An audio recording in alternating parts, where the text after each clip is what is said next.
Hey guys, it's Coach Fro from RocioFlores.com, and today's topic is, how do I start a diet? So I want to do this video more of a discussion than a step, how to do this, blah blah blah. I just kind of want to talk about it because I think that it's something that comes up a lot. And so many of us are trying to change how we eat, trying to become healthier, trying to lose weight, trying to hit other health goals, and the actual process of getting on some sort of diet, making any kind of dietary changes, can actually be a little bit daunting. It can make a lot of us be like, I can't do this, I don't believe I can, I'm not doing it. It also kind of, because of how we talk about it, might give some a sense of superiority, right? They're like, I am so much better at this, and how can you just not do that? How dare you not be able to do this thing that's so easy for me but difficult for you? And that leaves a lot of people feeling really crappy because they think that, why am I struggling, why am I not doing as well as this other person? So I think that it's definitely something that we all go through, that so many of us struggle with. And so in this video, I'm not going to tell you what to do. Instead, I want to just kind of give you some ways to think about this, so that as you're making this decision, you kind of have it in your mind, this is some of the things that I'm going to have to go through, and how these are some of the decisions I might have to make, etc. Before I begin, I want to invite you to subscribe to my monthly newsletter. There I share the month's blog posts. I talk a little bit about what I've been going through in my own life and how what I learned can help you with your own personal journey. I also send you a ton of health, career, and personal development freebies. The link will be in the description below, so make sure that you get on there. The first thing that I think that you have to think about is, are you doing this on your own, through your own volition, through your own information, etc., or are you doing this as part of a specific program, or are you working with a specific professional, like a coach and dietitian and nutritionist, etc.? Because how you begin this journey is going to make a huge difference as to what you actually do. Now, I have been on all of those. When I first started trying to get healthy, I tried to make a lot of changes on my own. So was first and foremost, I was really lost, but I was just trying to look up stuff online and trying to understand what's healthy, what's not healthy, etc. Right? I then later on had to do a program where it was very specific, this is what you do. And then I've also worked with nutritionists, and I've worked with businesses that do this specific kind of thing. And then now I have my own program that where I help people do these things. So whether or not you're doing this on your own or you're doing with the program, it's going to make a really big difference as to how you actually make these decisions. So something to think about is, am I already being told what I need to be doing, and am I struggling with what I'm being told? I think a huge reason why people give up is because they chose a program that's not right for them, or they're working with the person that, they don't click well with, or they just don't freaking like what they need to do. So you have to take that into consideration, because it's going to make a big difference on whether or not you actually take the steps that are being asked of you. And there is, there's a little bit of freedom. Obviously, you don't have to think about that if you're doing it on your own. But then if you're doing it on your own, you don't have the information perfectly packaged in front of you. And so, you have some benefits on both ends, but you also have a little bit of more freedom on each end and a little bit of less freedom on each end, depending on what you actually get to do or not do. So think about that when you're getting started. The second thing I think you need to think about is, there's these concept in a lot of programs where it's throw everything out, start over, brand new, tomorrow you're eating this. And then there's the other end where it's we're gonna make changes slowly, we're just gonna change little things at a time, etc. So which one's right for you? That fully depends on you, but you need to understand that not everyone approaches these concepts the same way. And so by understanding that some programs want you to start eating oatmeal in the morning with almond milk, and you got specific things, you are gonna have to wake up tomorrow and eat something different. There's a lot of prep that goes into that. Okay, so you're gonna have to think about, what do I have in my kitchen now? Who eats what I have in my kitchen now? What will I get rid of? What do I keep? What will I not be able to buy anymore? When do I have to buy groceries? How much are these groceries going to cost? How big of a change is it going to be on my time? How much time is it going to take for me to cook this? You're doing an overhaul of all your habits at once. Now, this can be very effective. There are tons of benefits to this, especially for people who just generally have a really, really bad diet that's not helping them in any way, shape, or form, because you're basically just starting over. And a lot of people really like being told exactly what to do. If that's who you are, that's the kind of program that's going to help you. And it could, you get to just kind of let go a little bit of that stress of like having to have that thought ahead of time, like, am I going to fall? Am I going to fall for a craving? Am I going to do this? You just have somebody who's telling you exactly what to do. You just do it and it's easy for you. On the other end, for a lot of us, and I would say I'm more on this other end, while that overhaul works for a while, after a while, you don't want to do it anymore. And so then you might realize that you kind of want to just go back to your regular life. And then when you go back to that regular life, there goes all your new habits, right? Because it didn't work with what you wanted your actual life to be. And so a lot of other programs approach it from the end of like, where's your life at right now? Let's make changes based on where you're at right now. And then some of these changes are more along the lines of like, let's change your portion control, let's change out a few foods, let's do, different like tweaks. And then you slowly build up some habits. And it works as well. Both of them can be very, very effective.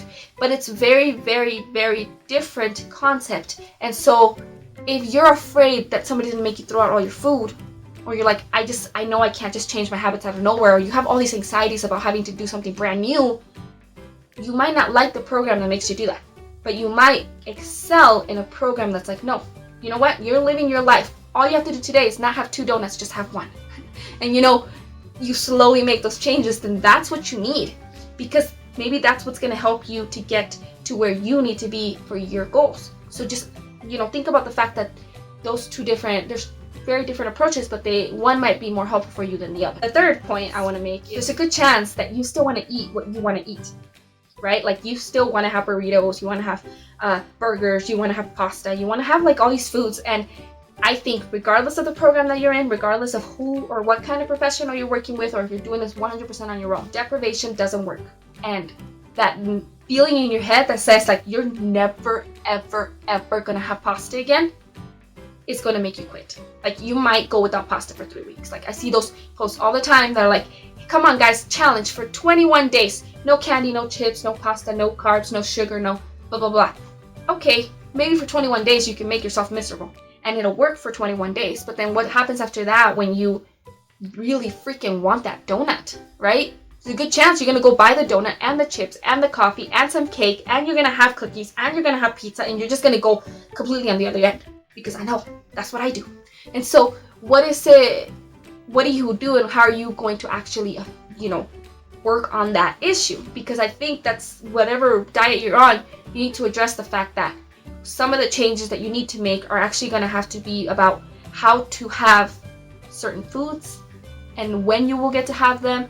Like, does this program say, you don't get to have them while you're trying to lose weight, but we're going to reintroduce them after the fact? Or is this program like, you're going to be able to have some of these things, but you have to have them in a controlled portion? Are some of them like a little more free? Like, okay, we're going to have them, but I need you to think about how it affects you, and then we're going to make decisions based on that. How is the program approaching those subjects? Because honestly, if a program says you're just never going to eat these things, there's a good chance you're not going to stick with it. I remember a diet that I saw. It was my first diet I ever saw. Like, this is like 13-year-old me reading books about health, being like, how to be healthy, etc. And it was like, you had to eat cabbage soup for 3 days. So you had to like boil cabbage. You couldn't put salt. There's so many things. Oh my God, it sounded horrible. Now I'm like, who the hell wants to do this? And I didn't do it because I didn't feel the need to do it then. But like as I got older, I was like, maybe I should try it. Especially when I was really struggling, because it's enticing to think like somebody tells you this works 100%. And maybe you're like, yeah, you know what? I need to just detox and get rid of everything that's bad. But then what's the plan after the fact? Because you can't live off of that. It's not sustainable. It's not healthy. And if you're not thinking about that, there's a good chance it's going to affect the changes that you make, and whether or not they're permanent changes or you just give up on them completely. I think the next thing that you have to think about is how to actually make those changes. So let's say you're like, like me, I want to have burritos. That's not so much an issue of me wanting to eat bad food and junk food, etc. It's a staple for my culture to eat burritos. It is a normal food. It is something I grew up with. It's not something I ever saw as unhealthy. But yes, there are unhealthy aspects to it. They can be very high fat. They can be very high salt. They can be very high in certain foods that maybe like they're not as balanced as I need them to be for my day, etc. Right? They're high calorie. I can eat too much of it. I can eat too many. There's so many things around that specific meal. So I think it's important to recognize that while you do want to be able to still have the things you love, you are going to have to make changes. What are the changes that you tolerate? Do you tolerate eating zucchini as pasta? My husband does not. He did not like it. And so it's not a change I can make that's realistic to what we want in our life. Now, changing to whole wheat pasta, totally doable, something he's completely happy with, and we enjoy it. But it was a small change. You still have to take so many other things into consideration, but it's something to think about. The fact that you might or might not make certain changes, and what are you open to doing? What will be realistic? Like, how are you going to add extra vegetables into your food? Are you going to add them into your meal or eat them on the side? You know, for me, I can eat kale, spinach, all of those greens on the side as a salad, perfectly fine. It's not something I ever thought I could do. And now it's like part of most of my meals. I could just have veggies on the side. It's not something I ever thought. And the only way I got to that was by first figuring out that I need to like kind of force veggies into my meals. And for a long time, that's what I was doing. I was just kind of like sneaking them into my meals. And then I was able to start eating them on their own. That's a transition. That's something that if you're not used to doing it, it's going to be hard to do, right? So you're going to have to figure out ways to make it work. And so it works with any changes. You know, if you're going to cut out creamer, what are you putting in your coffee? Because you're still having coffee, right? Or are you cutting out coffee completely? And if so, what is the effect of that going to be? Like, how are you going to tackle those specific little changes that are part of your specific life? That the next thing you need to think about that I think is super important is actually recognizing where you're at right now and where you want to be, what the reasons for that is, and what you are willing to do and what you're not willing to do, for how long, etc. So this is about your life. As much as you want to think about weight loss as like a one and done kind of thing, I mean, we all want it. Like, we all want to lose the 10 pounds and just, you know, be cool. It's just not that easy, and it's not that simple. You know, it doesn't have to be incredibly difficult, but it is something that needs to be long-term if you want it to be long-term. And so if you don't take into consideration your real reasons behind it, if you don't take into considerations the real work that it's going to take and the changes that you're going to have to make, there's a good chance you're not going to keep the changes. And so where are you right now? What do you love about your life right now other than your weight? So like, if you were thin right now and you don't have any weight loss to do and you fit into your clothing and you don't have any of the issues that relate to weight, what would your life be? You know, what would you still love and what would you not like? Because you're gonna have to address those things regardless of how you change your diet, because you could completely overhaul your entire house, and let me tell you, if you have marriage problems, those marriage problems are still there. You could be thin, and if you have problems with feeling inadequate, insecure, self-esteem, all these other issues, comparison, that's still going to be there. If you are struggling with your kids and your kids' health, or you're struggling with other health issues, either mental health, physical health, that's still going to be there. Like, there's so many things that are not only affected by your diet. And while your diet can make a huge difference in lots of these things, and I think that if you're making changes for your diet because they're affecting those things, that's awesome. But you got to understand exactly what your diet can and can't do for your situation, what else you'll have to do, because there's a good chance that if you piss off your whole family because you threw everything away in the house, and then 3 days later you're not doing it anymore, you're gonna have to deal with that.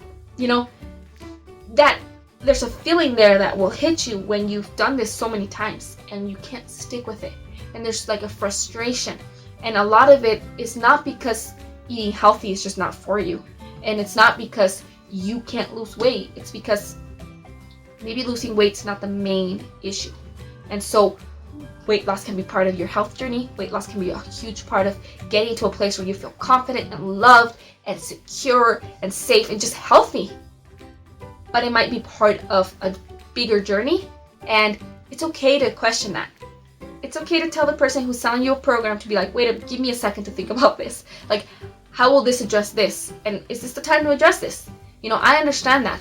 The way I set up my program is that it deals with so much more than just food. It deals with all of the mental, emotional, you know, societal and environmental aspects that actually go into you changing your health. Like, yeah, it's good to understand that, carbs work this way in your body and fats do this in your body, and by understanding that, you can make changes to your diet that'll help you either lose weight or maintain your weight. But there's a chance that you might not do any of it, no matter how much you understand it and know it and just clearly want it, unless it works within the entirety of your life and everything that you want to do with your life and that you want out of your life. So you have to keep that in consideration, that it's not just the food. It's not just about waking up tomorrow having oatmeal versus having eggs versus having a donut. There are times when all of those situations are going to come about. The last point, I think, is to recognize that all of these situations might change. All of your food, diet, your, specific meal plan, your prepping, just life changes, things change. And you might learn that if you just wake up every single day and you have oatmeal with almond milk and blueberries, and every single day for lunch you have a kale salad with strawberries and chicken, and every day for dinner you have a sweet potato, a chicken, and broccoli. If you do that every single day, you're going to keep your weight. But is it realistic to think that that's the only way? And is it realistic to be, what happens if you can no longer afford it? If you lose your job and you're on food stamps, or you're having to go to the food bank for food, for an emergency box for your family? What do you do then? What happens if you get sick and you can no longer eat a certain type of food because it'll affect your hormones, or it'll affect, your brain chemistry, or it'll affect something? What happens if all of a sudden you have to move to a new country? They don't sell that kind of food there. There's so many things that could happen in your life. And obviously these are all huge scenarios, but just things happen, What happens if you're stuck in the hospital for 3 days because your family member's sick and you're the only person that's there and you can only buy food there, right? What if you don't have support all of a sudden? What if you lose your house? There's just so many things that can happen in life. And it's not a matter of being pessimistic and being oh my God, catastrophe's right around the corner and I'm never going to be able to do this. Because you can't. People with difficult jobs, difficult lives, difficult health and histories, and just difficult lives are healthy. There are plenty of people whose diet is not the main point of their day, right? And yet they're perfectly healthy. It's not affecting them in a negative way. And so we can learn from them, because while yes, part of changing your diet is thinking about your diet and being concerned with your diet, it's also recognizing that your diet doesn't have to be everything, and that there are times when the only thing around is donut, or when pizza's free and you want to eat the pizza because it's free. Who says no to free pizza, right? There are times when you're not going to be able to have the food that you are 100% on plan with. And there are going to be times when you can plan things out and be easy breezy and just do what you got to do for a long haul. And those switches between I have control and I don't have control are really hard. They're hard to manage. So you got to recognize that those moments will come and you're going to have to make decisions about them. And you can control a situation for a certain amount of time, but at some point it's not so much about just controlling the situation, and it's about living with the situation.